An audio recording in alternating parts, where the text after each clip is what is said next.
Mark Hamill confirms that Luke Skywalker will return in the Rise of Skywalker as a Force ghost. That's a headline on this week's Force Friday show. And Stephen, what the hell do you make of that absolutely exasperating, shocking title? Yeah. Or headline, I should say. Mark Hamill is a Force ghost in the Rise of Skywalker. Are you blown away by this incredible news, or is it just common knowledge to you? Because I think most people agreed or thought that Mark would be returning, and that he would be a Force ghost. Yeah, I think so, John. Never at any point did they say he wasn't returning. Also, the narration in the trailer as well kind of heavy hinted that he would be returning in some form. Kind of guessed that it would be as a Force ghost. Blue milk.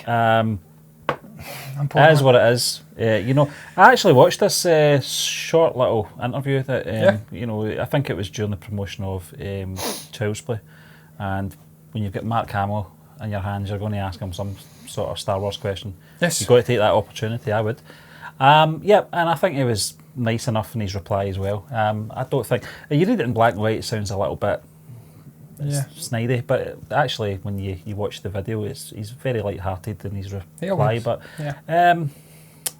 does beg the question, John, in what form? We've been talking about for the last few weeks Palpatine's form as well, how he's going to play his part in this film, but I don't think I've really gave too much thought in regards to Luke Skywalker's influence he's going to have. There is talk about redundant. Well, there is talk about this article in regards to maybe possessing Rey at some pivotal points, maybe at the climatic battle or whatever, and Palpatine doing the same with Kylo. That's just a theory, of course. Do I like it? It could work, I suppose. We make the lightsaber battles a little bit better. So I don't know about that. I don't know. Palpatine's wasn't that good. Oh, but then again, he wasn't really up against. Oh, he destroyed those 3 Jedi Masters within 5 seconds. I think they got their. I actually think they got their title of Jedi Master in a lucky bag. Those 3 because they were terrible. Some of the worst.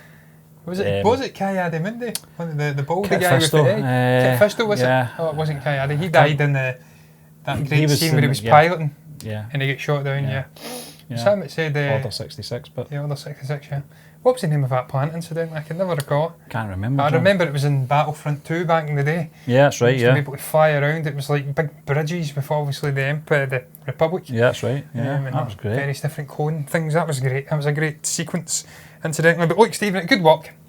But I can hear the gnashing of teeth and the wails from the social justice warriors just now. If Mark Hamill were to obviously possess Rey at a pivotal moment, maybe at the end of the movie, the climatic battle, everything's riding on it. I don't think that way in life. Yeah, exactly. Neither do I, Stephen. But you can just hear them screaming, mansplaining, this guy's jumping in, he's possessing the female figure and he's saving the day. I did say Palpatine possessing Kylo Ren. Where's the uproar there? Yeah, exactly. There wouldn't be any, because that's just a white male. I digress though. Yeah. Look, Stephen, I'd actually be on board for that. I think as long as it doesn't influence the pivotal sequence at the end, I think that should be down to, obviously, if it's like the fight between Kylo Ren and obviously Rey, then I feel like those two should be fighting unaided by any wiser force, i.e. perhaps Palpatine's chief or Luke Skywalker. As long as it's not influencing any major moments in the movie, I'd be quite happy to see them perhaps get in and obviously perhaps mentoring either side of the force in some way, try to manipulate them. Well, obviously Sheaf's going to be doing the manipulating. I'm actually having a vision of a scene in See No Evil, Hear No Evil, where Gene Wilder is kind of guiding in the barroom brawl, and Luke kind of doing that with Rey, kind of shuffling about, left, right, 8 o'clock, 6 o'clock. You see, but what did Ben, aka Obi-Wan Kenobi, do with Luke in the first movie? First 2 movies, in actual fact, beginning of Empire Strikes Back. Yeah, but he was in his head and trying to guide him even after death, so it's possible. Your father wanted you to have this when you were older. No, he didn't. He was a great pilot and a good friend. Don't think Anakin would agree with that when you were on the high ground and chopping him up and letting him burn like a bitch next to Lava and Mustafa. I think he'd have had something to say about that, Ben, but look, I digress, Stephen. He could be bluffing. It could be true, it could be false. You know what Mark is like, he's the master at keeping secrets. He's not going to give anything away to anybody. I've not actually watched the interview. I'd actually have to go in and give it a little bash. It's a short little interview. I'll not do it in the middle of a show. But knowing Mark, it will all have been done in a light-hearted manner. And as you did say, when you read it on the page, it does look a little bit abrupt, a little bit sarcastic, just a little bit, you know, slapping her down. No, I sure hope so. I had closure in The Last Jedi. Things like that are the last one. It comes off a little bit petulant. And that's not the way Mark is. He's a very uplifting and sort of a high-spirited guy, even for his elder years. Yeah, even as Chucky. I'll take him as a Force Ghost. Any day of the week I will take him as a Force Ghost, but I would rather see him live, Stephen, and I think that's going to blend right into the next topic, because it's all about titles in various different territories around the world. Also the Rise of Skywalker, taking on different meanings. The Japanese version, which is what this article's primarily about, means the dawn of Skywalker, I believe.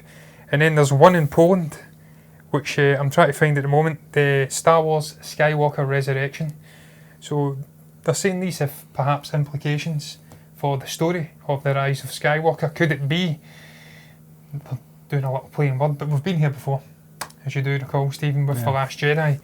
We had things going on in Spanish territories where it was plural or it was singular. And what does this mean? Is the Jedi over? Is it multiple Jedi? Do you remember when Star Wars just used to have Star Wars titles that were Blue like Harvest? No, that obvious, like The Empire Was it Blue Strikes Harvest? Back. You know, I wonder what that means. The Empire Strikes Back. It means The Empire Strikes Back. Phantom Menace. Yeah. Attack of the Clones. Yeah, although there was not much attacking from the clones. There was no attacking at all. Yeah. But look, Steve, what do you make of it anyway? Are you open to the idea that this could have a double entendre, deep meaning, a great significance for the movie going forward? I think could it be hinting that Luke? I think the English title already suggests multiple meanings anyway. The Rise of Skywalker. It could be Ben Solo, although I know you don't technically class him as a Skywalker. No, actually, I agree with you. No, I think I think that's what it is. Yeah, and I really do. It's very much similar to the Return of the Jedi title, where are they, talking about Anakin, are they talking about Luke, or are they talking about Jedi as a whole? But in this title, I would probably put my money on it being, dare I say it, the redemption of Ben Solo. I agree with you, Stephen. I think if you were to give me an over-under, the chance of it being Luke somehow still being alive, I would give it under 40%.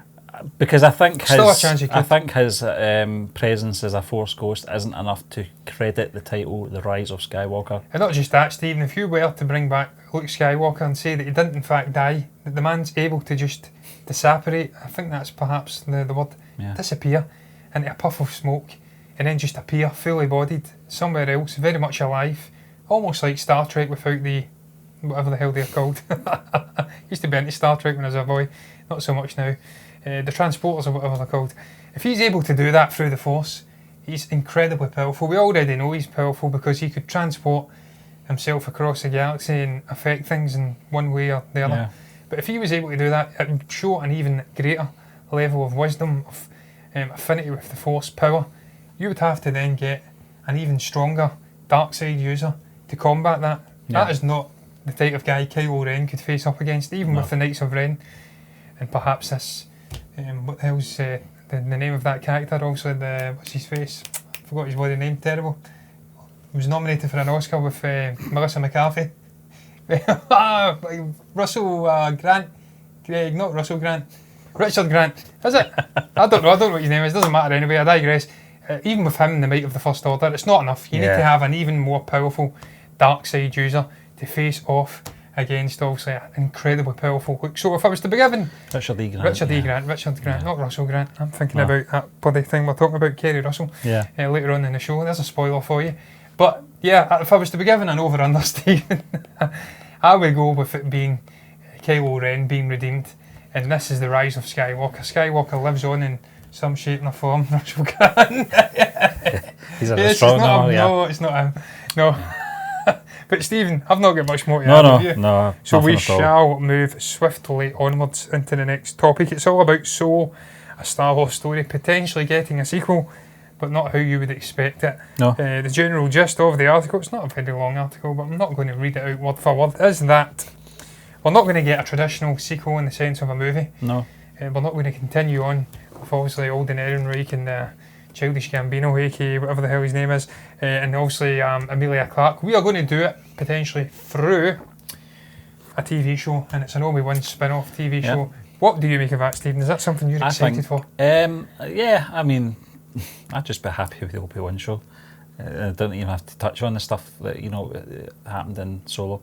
But if it's possible, and they are doing this television series, nothing's been confirmed, of course. I think it would work. It is that time period, I suppose, roughly, round about then. Depends on how far they want to go with the Obi-Wan storyline, where that's going to be placed. Because there is events, you've got to take into account, the animated show Rebels as well. Everything's got to sort of marry up and fall into place. Especially with Darth Maul coming in. Exactly, yeah. And Darth Maul obviously being part of the Solo story as well. Yeah, I wouldn't mind that, to be honest with you. I think it would work. I just want to see an Obi-Wan film or a television series, anything to get Ewan McGregor back in character. Yeah, Stephen, first and foremost, I just want to see, as you did say, an Obi-Wan TV show, and I don't really care how they make that happen, whether it be on Disney Plus or whatever the hell they want to put it anywhere. I don't care, I'll watch it on a TV screen or on a movie theatre. But if they want to somehow utilise the character of Qi'Ra and obviously Darth Maul and obviously this crime syndicate, I think it was Crimson Dawn, I'm well up for that. Bring them in and somehow making it mesh organically. I suppose with it being primarily set on Tatooine, lots of crime lords and obviously Jabba the Hutt and whatnot, it's something that would work. It would be back and forth between these different crime syndicates and whatnot. So if they can make it work organically, then I'm on board for it. If you can fit in Alden Ehrenreich's Han Solo, I wouldn't want to see. I'm going to stop myself there. Don't even bring Alden Ehrenreich's Han Solo on. Just don't do it, because he cannot have interactions with Obi-Wan. There's no even a hint of them having prior met, obviously before the events of A New Hope. But if you can somehow bring in Donald Glover or whatever, maybe have him working somewhere off in a different part. Also alongside Qi'Ra and whatnot and Darth Maul, then I'm on board for it. I'm always game for it. I just want to see Ewan McGregor back though as Obi-Wan Kenobi. Personally, if I was to be given a preference, I'd rather they just separate the two though. I wouldn't want to see them amalgamating it. I prefer them to do an Obi-Wan series, keep Darth Maul out of it preferably, because as you did say, Rebels, that gave us closure between those two. There was a great moment between them, which I don't want to spoil in case anybody hasn't seen it. It does kill him. Again. Again. So I don't want to see them treading over that. So just give Obi-Wan his own thing. Let him do his own sort of a thing, perhaps, including Darth Vader in it in some way, before James Earl Jones, who often meets his maker. Keep utilising those dulcet tones. They're starting to dip a little bit, but they're still there in the main. And then you can go off and perhaps 5-6 years down the line, do something with Qi'Ra and obviously Darth Maul, because Ray Park's he's still a fairly young guy. Do something with Alden Ehrenreich's Han, do something with Donald Glover's, obviously Lando, and give them their own separate thing. Keep them separated. Don't shrink the universe. I think you'd have to keep those characters separated as well, because Lando and Han don't see each other until The Empire Strikes Back.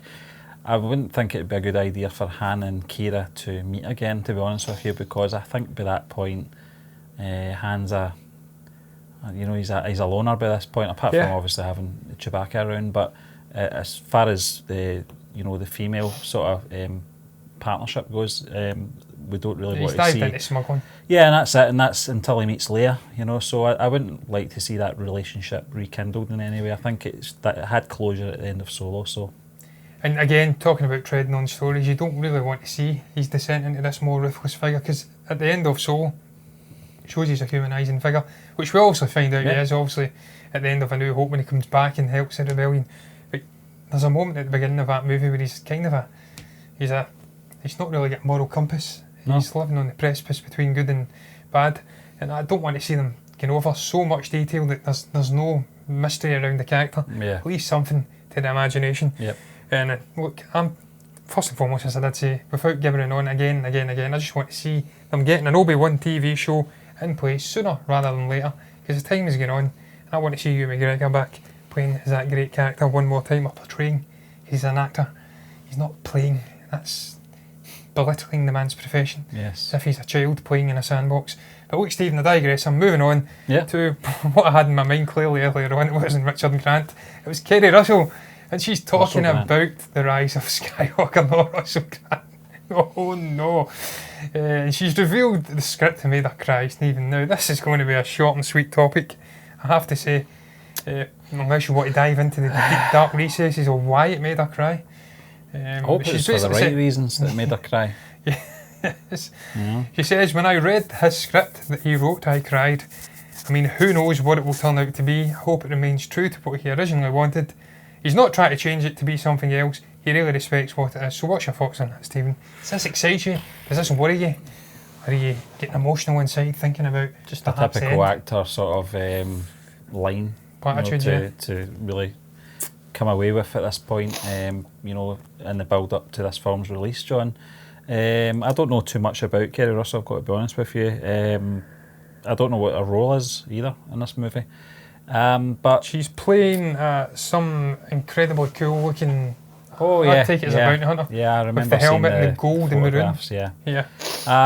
Still unknown though. I mean, just got to take it with a pinch of salt, I suppose. It really depends on what she gets out of it. I mean, you can read a book, you make you cry. Someone else reads the same book and it doesn't really, Make them laugh. it doesn't really, do anything for them. But one thing's for sure, J.J. Abrams is going to have a terrific script there. It's one of his many talents, and his execution as well. Emotionally, I'm not sure. The Force Awakens wasn't really emotionally charged in the sense of relationships with the characters. It was more nostalgia more than anything with that film. It'll be very interesting to see whether that's what Kerry Russell's referring to. Perhaps there'll be sort of laces of nostalgia throughout this film, because he's not said this since, but he did say a while ago, maybe about 6 months ago, that this film will tie in all 3 trilogies. So maybe there's something in that that's made her weep. I don't know. Yeah, I don't know how big a Star Wars fan Kerry Russell is, Stephen, so I'm not entirely sure whether perhaps she's just got all emotionally clogged up and choked up, obviously, over the end of the saga, as it's Skywalker saga as it is. Perhaps she's just so emotionally invested in it. I don't know. Don't know anything about her in general in terms of personal life. No, she's a good actress though.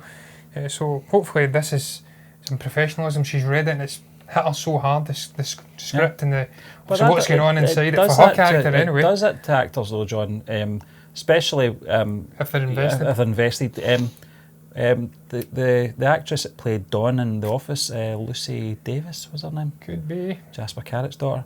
Apparently when she read the script for the final episode of The Office, the UK version that is, she was sitting in, I think, like a cafe or something like that, and she was bawling at the, just reading the script. And that was a comedy, so it really just depends on how invested they are, you're right. Yeah. Though, in terms of the movie, Stephen, you're absolutely right in terms of script. I think JJ will come in, or has came in and done a fantastic job. I'm speaking as if he'll come in present term. He's done, the movie's finished, John. It's in the post-production. I think he'll have done a great job. The guy just knows how to get Star Wars. He gets that tangible feel. Some people slagged off The Force Awakens, says it was a sort of a homogenous version of all of the very stiff original trilogy movies. Cherry-picked out certain things. But it certainly had that Star Wars feel about it. You can't really take that away. No. And the characters, I was invested in Han's story until he killed my son, which was a bit shite. Look, that's it was powerful though. It was powerful. It was powerful to a degree. It was shite nonetheless. But that's obviously Harrison Ford. He just wanted his character to be engulfed in a planet which was just about to implode. So we can't really fault JJ for that. But what I'm trying to get at here, Stephen, is the man knows how to get Star Wars. He knows how to do Star Wars, I should say. He gets it, and he will have a fitting conclusion. Does he know how to close a story off though, John? This is what I was about to get into there, Stephen. He's also a man who's rejuvenated franchises time and time again. Does he know how to finish it? I think he does. I think he'll do a job. I think he's a big enough fan of it. He gets the mythology and what it takes to make a great Star Wars movie, and I think he'll go out on an end on a high note. Yeah. I certainly hope he does. And this, I think, is why she's so emotional. Yeah. And perhaps why we've seen so much emotion erupting from obviously the likes of Daisy Ridley, Oscar Isaac, John B. Yeager, and that great photo he took in the desert setting. I think it was, I can't recall what it was. A sail barge, wasn't it? Yeah. They were very emotional, they were hugging, because this is something they've all lived through, and I think the story will do justice. I hope it does. Yeah. If it doesn't, then I'm dead inside, and Star Wars is dead to me. So I'm going to move on in that note, Stephen. It's Daisy Ridley. This is the final topic, incidentally. Yeah. Thank God I've been gibbering away like an absolute wreck in this show today. And it's all about her character Rey potentially returning in a sequel trilogy, or another trilogy, the next trilogy I should say. Yeah. I hope it's not David Benioff and D.B. Wise's. I sincerely hope it is the Rian Johnson trilogy, which of course half the fan base won't be watching anyway, so yeah. I'll watch it. Maybe. Depends on how that knifes out. I don't know. Was it last week we were just talking about Daisy Ridley had confirmed that she'd been done with Star Wars. So you said it, not me. Yeah. So I think I agree though. Yeah, I think I don't know where this came from, but I don't know. I honestly don't know. We got this covered. Listen, You've been informed. To be fair, right, the character of Rey was created for the new generation of Star Wars fans. I'm old trilogy, that's what I grew up in.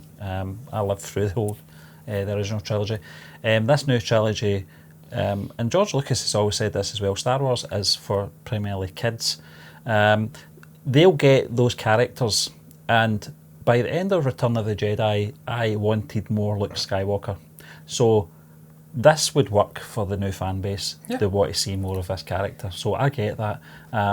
Whether or not Daisy Ridley wants to carry on, she's got to be very careful as well, John, about being typecast as well.